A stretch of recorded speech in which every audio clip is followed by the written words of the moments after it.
বিরতির পর স্বাগত। প্রাকৃতিক দুর্যোগে ক্ষতিগ্রস্তদের জন্য এগিয়ে আসছে সাধারণ মানুষ থেকে শুরু করে প্রশাসন, বিভিন্ন সংস্থা, বিভিন্ন ক্লাব। ঠিক তেমনি টেকনো ইন্ডিয়া ইউনিভার্সিটি ছাত্রছাত্রীরা তারাও এবার সাহায্যে এগিয়ে এসেছে। প্রাকৃতিক দুর্যোগে ক্ষতিগ্রস্তদের সাহায্য করতে এগিয়ে এলো টেকনো ইন্ডিয়া ইউনিভার্সিটি ত্রিপুরা বিশ্ববিদ্যালয়ের আচার্য সত্যম রায় চৌধুরী। সবসময় সমাজের কল্যাণে বিভিন্ন কর্মসূচির কথা বলেন।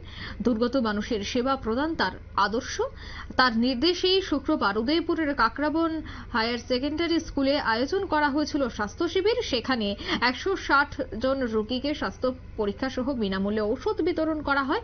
কাকরাবন হাই স্কুলের এই স্বাস্থ্য শিবির আয়োজনে সহযোগিতার হাত বাড়িয়ে দিয়েছে রাজ্য স্বাস্থ্য দফতর। উপস্থিত ছিলেন অবসরপ্রাপ্ত senior medical officer doctor NC Saha এবং স্বাস্থ্য শিবিরের অন্যান্যরা।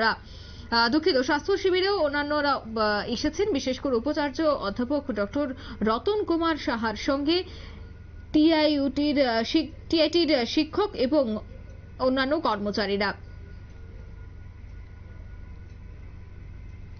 এছাড়াও আশেপাশে মানুষের মধ্যে আরো শতাধিক ব্যাগ প্রয়োজনীয় সামগ্রী প্রদান করা হয়। স্থানীয় বিধায়ক জিতেন্দ্র মজুমদার, এসডিএম ত্রিদীপ সরকার, বিডিও অনিন্দ্য দত্ত সহ আরো অনেকেই এগিয়ে এসেছে এই সাহায্যে। তাছাড়াও কাকরাবন হায়ার সেকেন্ডারি স্কুলের principal in charge Narayan Chandra Das, vice principal Manna Debbarma এই মহতী উদ্যোগে সাহায্যের হাত বাড়িয়ে দেয়। সকলের প্রতি কৃতজ্ঞতা প্রকাশ করেছে উপস্থিত প্রত্যেকেই। তিনি জানান যে সংকটের সময় মানবিক কারণেই দুর্গতদের পাশে দাঁড়িয়েছে প্রত্যেকেই। আগামী দিনেও এ ধরনের সামাজিক কাজে এগিয়ে আসবে তারা।